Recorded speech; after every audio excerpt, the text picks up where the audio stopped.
Welcome back, everyone. In this video we're going to zoom in on some of the advanced tools in CorelDRAW.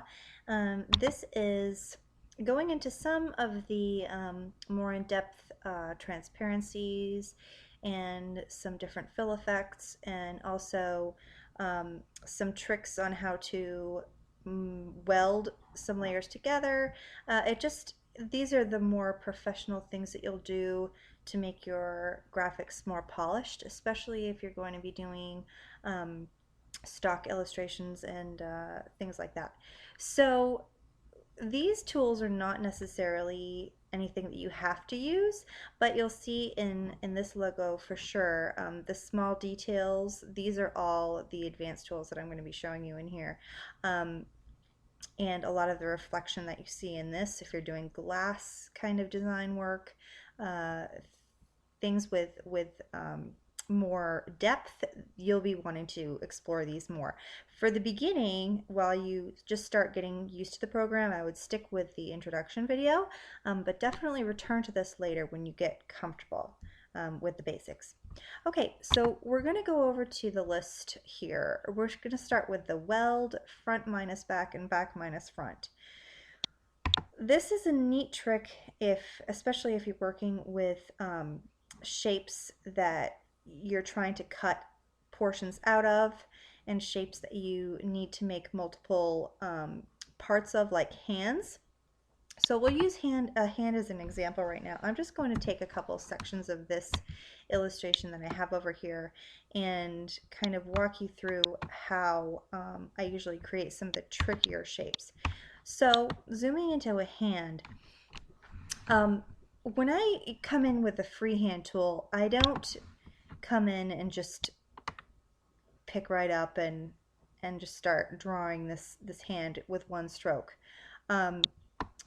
It would be great if I could do that, but usually it's very frustrating and I need to break it down into simpler shapes. So what I'll do is I'll come in here and I'll maybe draw one of the fingers. I'll draw the round part of the hand, and I'll draw each of the fingers separately. So when it is time for me to play around with the shapes and make them cleaner and really have them take on the symmetrical look that I want, it's not so overwhelming. You'll see what I mean when you get in there. It's sometimes people think it's a lot easier to start with just one, but I have found it much easier to start with multiple shapes and then turn it into one.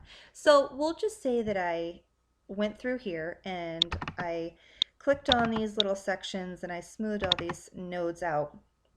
And this group of shapes is how I want it to look for the actual hand that I'll be making. Right now I'm going to select all of the shapes and move them all together just a little away from this, so I can show you what it looks like without having that template behind it. So what I'm going to do is I'm going to have the pick tool. I will draw a square around all of the shapes that I want to select at one time. So make sure I come out enough so that I'll get the whole thing in there. Click, hold down the mouse, draw a square, and then automatically all of these layers over here in your object manager is going to highlight, and you can click and drag them together as if they're one. So for demonstration purposes, I'm going to color this in. We'll just do something that's up there first. Okay, as you can see, the actual objects that are closed shapes, that are closed properly, and all of the nodes from the front of the line or the back of the line are connected, those have all filled in. You'll see that once in a while you will get a shape that does not fill in. This means that you need to come in here and correct where those lines are meeting up. So I can do it right now just by seeing this far away, but I'm going to zoom in here a little bit closer so you can see what I mean. Double clicking on the shape that's not closed properly, you'll see all these little nodes at the end of this line, and you can kind of move them around. Okay, so I know that this is my issue right here. As soon as I drag this tip over to this tip and click and release, this will fill in now because that line is now properly connected. So has nothing to do with what we're talking about, but since that showed up, that's a good thing to zoom into, so at least you know how to fix that. So going back over to here, we're going to use the pick tool, select them all again as the same group of shapes. And I'm going to remove the outlines. I'm sorry, I have sick kids, so there might be some coughing in the background. Everybody's in bed right now, and it's been a rough week. So if you hear that background noise, I apologize. Everybody's fine. I'm tucked all in, but don't mean for you to overhear that. Okay. So now it's looking more like a single shape, but we still have all of these separates, right? So if we say, okay, this is our final hand, I don't want to have to worry about moving every single thing around if I decide to change where the hand position is. So we're going to use the weld tool and we're going to make it into one single shape. So I'm going to highlight them all with the square, and you'll see that once I did that, this new taskbar kind of showed up here, and it shows you all the options that you now have to do while these are selected. If I didn't have those selected, you'll see those change. These will change depending on what tools you do have selected. So we're going to come back up here where this says weld. You'll click it, and now over here you'll see that those group of 6 shapes that we had is now 1. When we double click it, it's now 1. This comes in handy when you're working with text. It's kind of hard to give you an example other than the hand right now because that's simply what I have in front of me, kind of jogging my memory. But you will run into those occasions that you really want to group and weld, particularly also in objects like this, where you have patterns. Each one of these little shapes was a single shape, and when this was all completed, it's easier to just block them off and weld them together. So now you're using this as a single merged shape. So that is a nice handy tool to use. Okay, going back over to our little list here. Front minus back, back minus front. I like to use this when I'm thinking about making shapes that I have to cut a certain section out of. Say I'm going to make a donut, and you do have a, I believe you do have a donut preset shape in here, but I don't tend to really use the preset shapes. I like to draw my shapes out from scratch. So we'll just say that we're going to make a donut, okay? I'm going to make a round donut shape, and I'm going to have a hole in the center. So I can make the hole.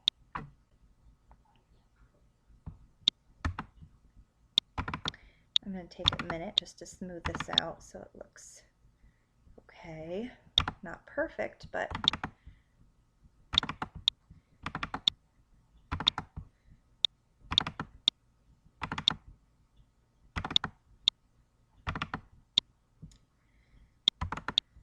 okay, that's good enough for now. When I come and decide to fill this donut shape in, come over here to the bucket, select my donut color, remove the outline. Okay, with this option, I could come over here and just make this a white hole, but if I'm going to be giving this to a client and know that there's a chance that they may want to be using this image over a colored background, they're going to want the center transparent so that color background shows where the hole is. If it's white, it will look odd on a colored background because you will see a white hole instead of actual realistic colored background through the hole.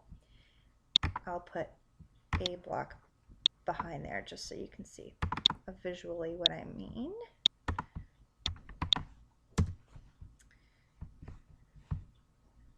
And right click this, and I'm going to order that back to the back of the page so we can see the donut. Okay, so realistically I would want this to be the same color as this. But as I'm creating this file, I don't know what color my client might place this donut over, so it needs to be transparent. The way that I do that is select both of these shapes.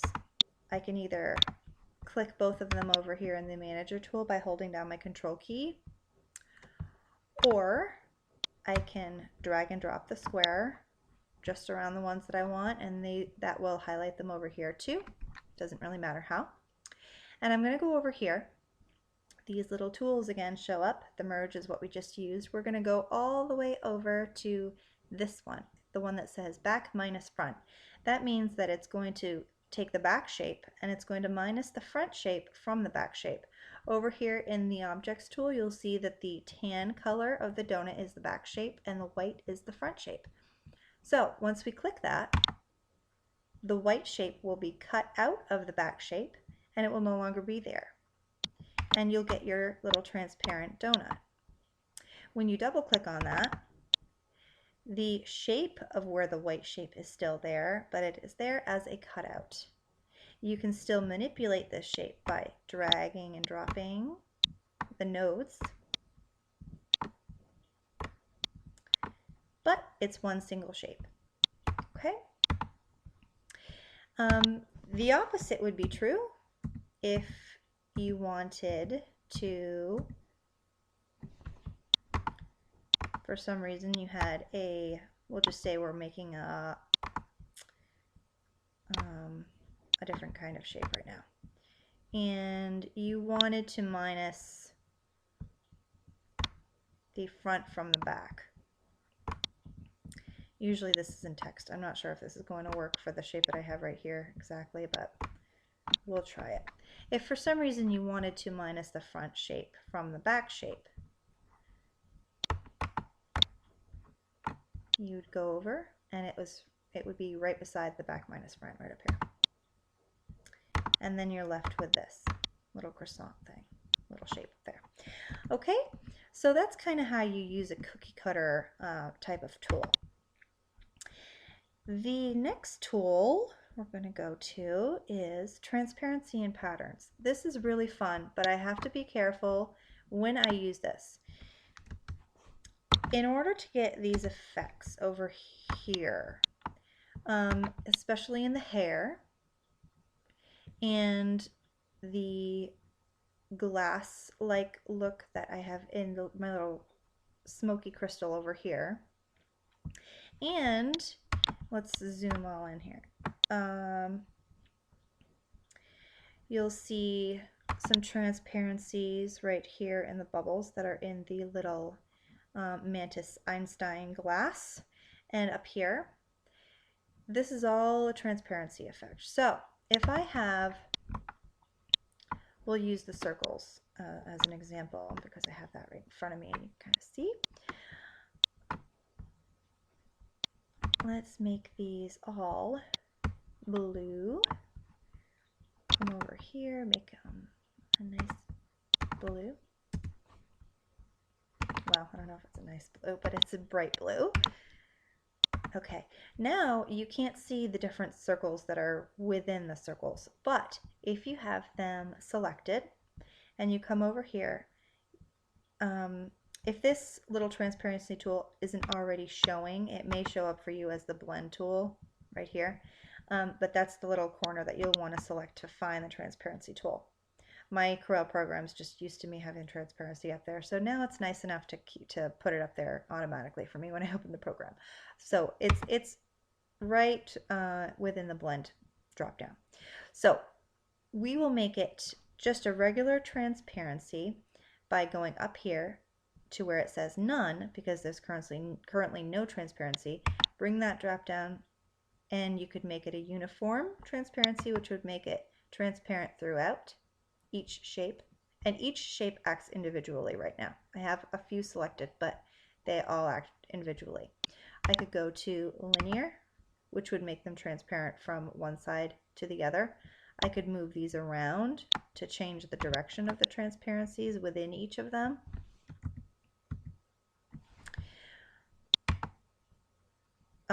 Radial, square, two-tone. I don't usually use anything other than the uniform linear and the full color pattern. The full color pattern, we'll just use it as uniform at the moment, but the full color pattern doesn't actually come up as a full color. It comes up, how I use it at least, as this white kind of veil pattern that you see moving around with all these pretty little intricate details in there. How I do this is I will have one layer that is a normal layer, and I'll say, okay, I want this transparent kind of pattern above it. So what I'm going to do is I have to duplicate that layer. I won't touch the layer below it. Usually I'll keep that one without transparency. So let's just take that one off for now. And I'm going to remove these other little circles so we can really see what's happening within these two shapes. You can only see really one shape, but there is two. Remember, we have our little transparent circle on top of that.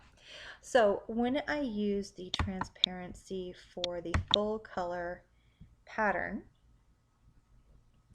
I will click on that, and then next to it, I'll wait for this to load up.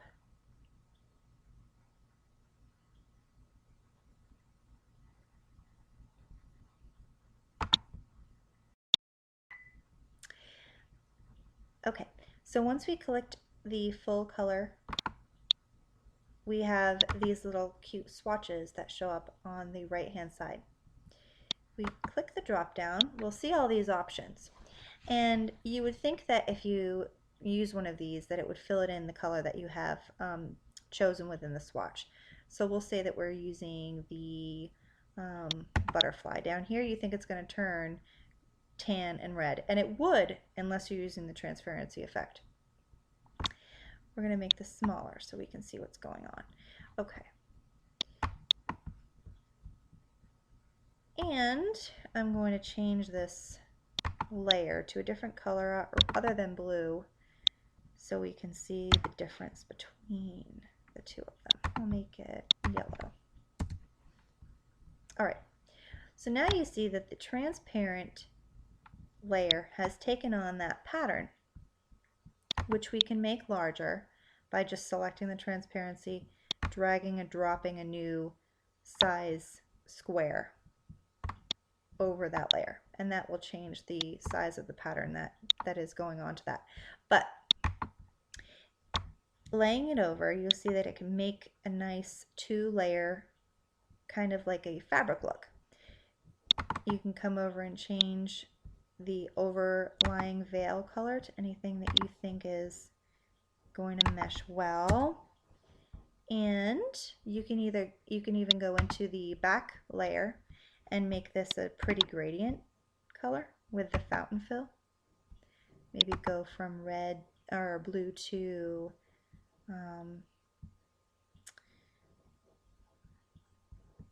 gray. Okay.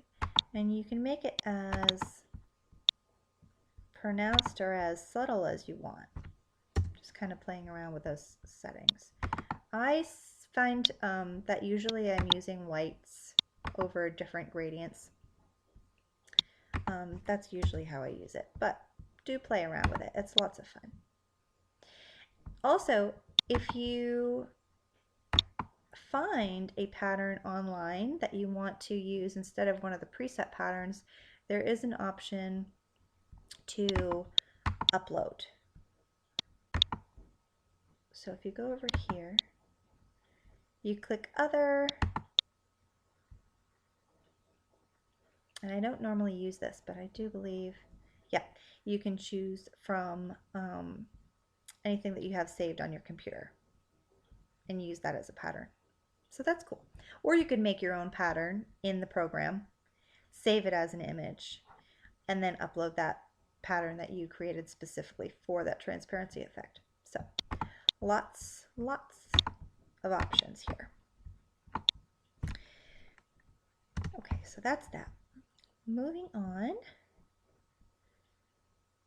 the attributes eyedropper tool. This is a time saver. Okay, one of the things that takes me a long time is to make sure that I have my skin tones correct and that I have my hair correct. And having all these playing around with them and coloring them all separately, you can do that, but it's very time consuming. So now that I have a good portfolio, what I would do normally is if I have a blank character here and I am drawing her from for a client and it's a new custom, I will bring in, say, one that's completely finished, like my little Juniper character, and I will say, okay, Juniper's hair is perfect, her colors on here are perfect, and let's see if I can import another character just to kind of give you an example of what I mean.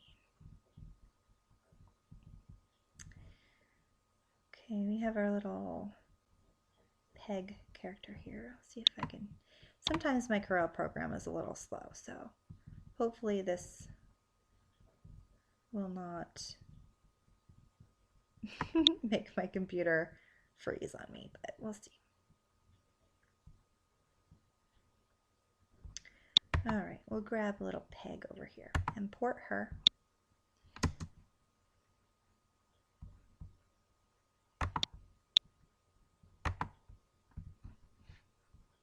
There we go.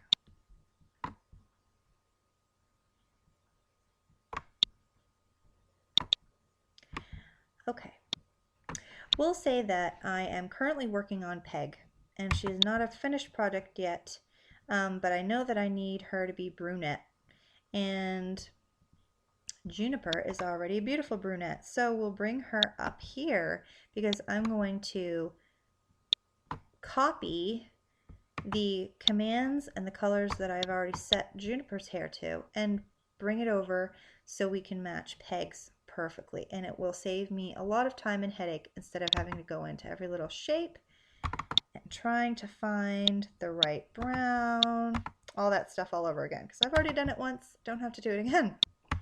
So I'll come over here and I will grab my, right beside the color eyedropper tool, there's a triangle. Click that. The attributes tool is what you want. That will copy every attribute that you've given to the shape that you're about to click, and we'll transfer it over to the shape that you're going to bring those attributes to. So we'll say I need this one over here to be brown, just like this one. So I'm going to click Juniper's brown, highlight, bring it over to Peg's, highlight, click it, and it's the exact same thing going on there. I will click the attribute again. Let's see, usually I zoom in a little bit more with this because it's a little bit more intricate than where I'm at right now. Okay, I want the back color of the hair to be this brown, so I'll click on that brown and notice it's not copying, it's copying exactly the fill and the outline. I have no outline specified, but I'll show you what would happen if I did select the skin tone. So we'll stick with this hair for right now though, and bring it over, click on, whoops, click on the shape that I want that brown to go to, maybe over here too. You can keep clicking as long as you want to give the same command to whatever you're clicking. As soon as you want to change the command or change it to a different color, you bring it over to the attributes again, click on, say I want this one that goes from a lighter brown to even a little lighter brown, and bring that over to here, here, and here. So notice how much time this is saving me.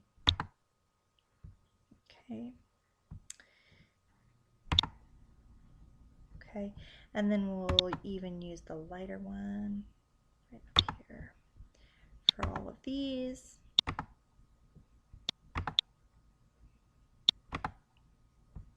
And I might go in and play and make a few different, but for the most part,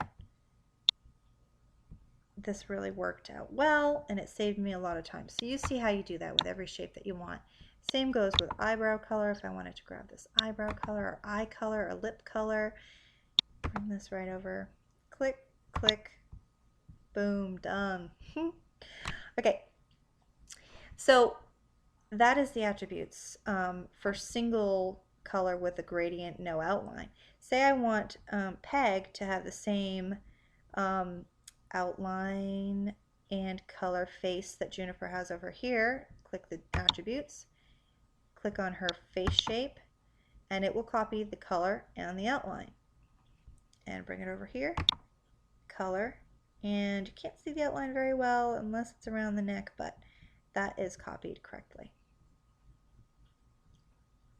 Okay, so anything that you want to copy, shirt, voila. So, attributes tool. Okay. Let's see what's next on the list. We have the eraser tool, envelope, and quick trace. Okay. Eraser. Eraser tool I use a lot with text. So we'll say that I have, oops, where did we go? Okay. That I have a text shape. We'll use Peg Swift as the example. And I want to replace the W with this cute little butterfly. So I've changed this text, I'm going to change this text into curves. So it's no longer text, it's acting as a shape right now. Okay, I could go in here, double click all these nodes and make this W disappear. But the faster way to do it would be to go over to the crop tool, get the drop down, click on the eraser. You can make the eraser larger or smaller based on this little thing up here. You can use your arrows or you can type in exactly the size you want. Bringing this over, and I'm going to make sure that I only click, okay, oops, I need that selected. Use your pick tool, select it first. There you go, Alicia. Okay. And I'm going to click over just the W because I want the W gone. Okay.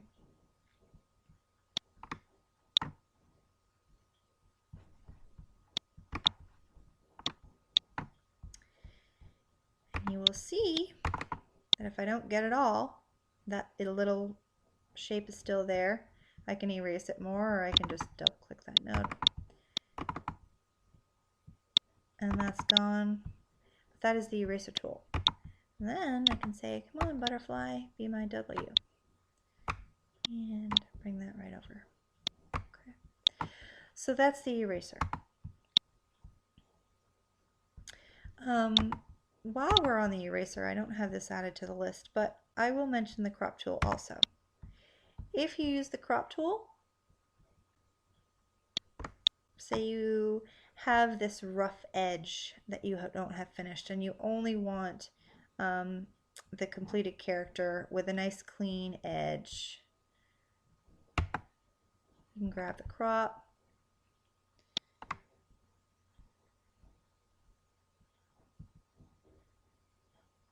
draw the square,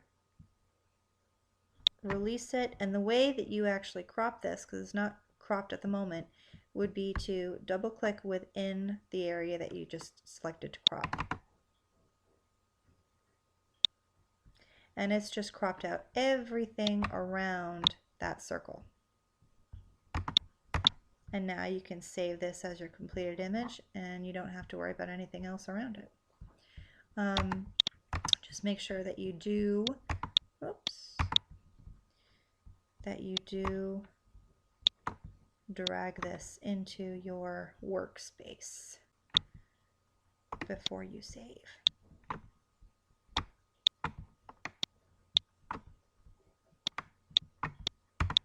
Okay, so that is the crop tool.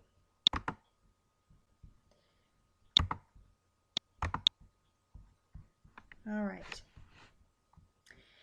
The quick trace tool. The quick trace tool is really neat. I don't personally use it, but if I were someone who really liked to draw text designs like calligraphy work and wanted to vectorize that calligraphy work, this would be a good tool to use to really do that fast. We will, let's see. Pretend that I went and drew a shape. Let's see if I can find one that's kind of clean.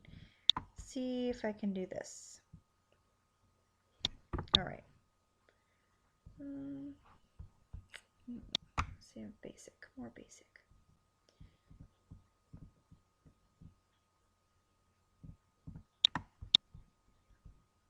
All right.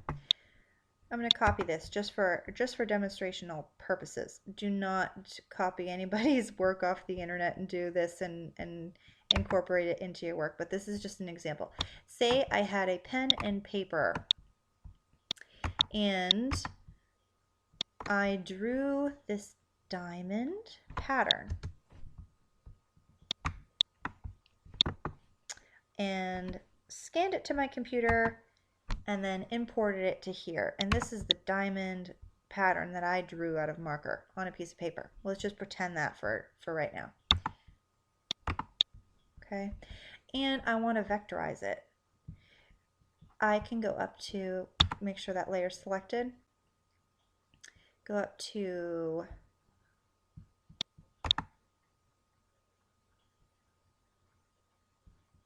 bitmaps, quick trace, and then what just happened?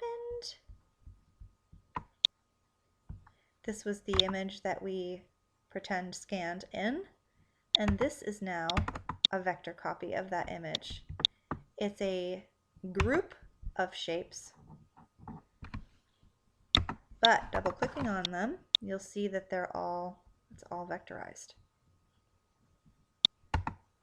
Okay, so if you had a pretty A, for example, that you wanted to draw out for a logo, and it was a heck of a lot easier for you to draw it on paper and then load it in here and turn it into a vector. This tool would make your life a lot easier instead of going around it with the freehand tool to trace out all those lines. You'd get it done, boom, one click. And then if something wasn't perfect, you could always double click it and come in and straighten out all those little nodes that maybe aren't as perfect as you want them to be, and that's it. So I've seen a lot of artists do black line drawings of figures, for example, of mascots that were going to be just one color, maybe like a white mascot that was going to be printed on a t-shirt, on a colored t-shirt. They draw that out first, load it into the computer, import it as an image up on the canvas, and then just trace the bitmap and really fast transfer it to a vector image. Okay.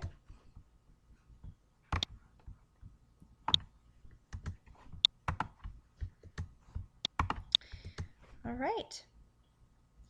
So that covers your advanced tools. Have some fun.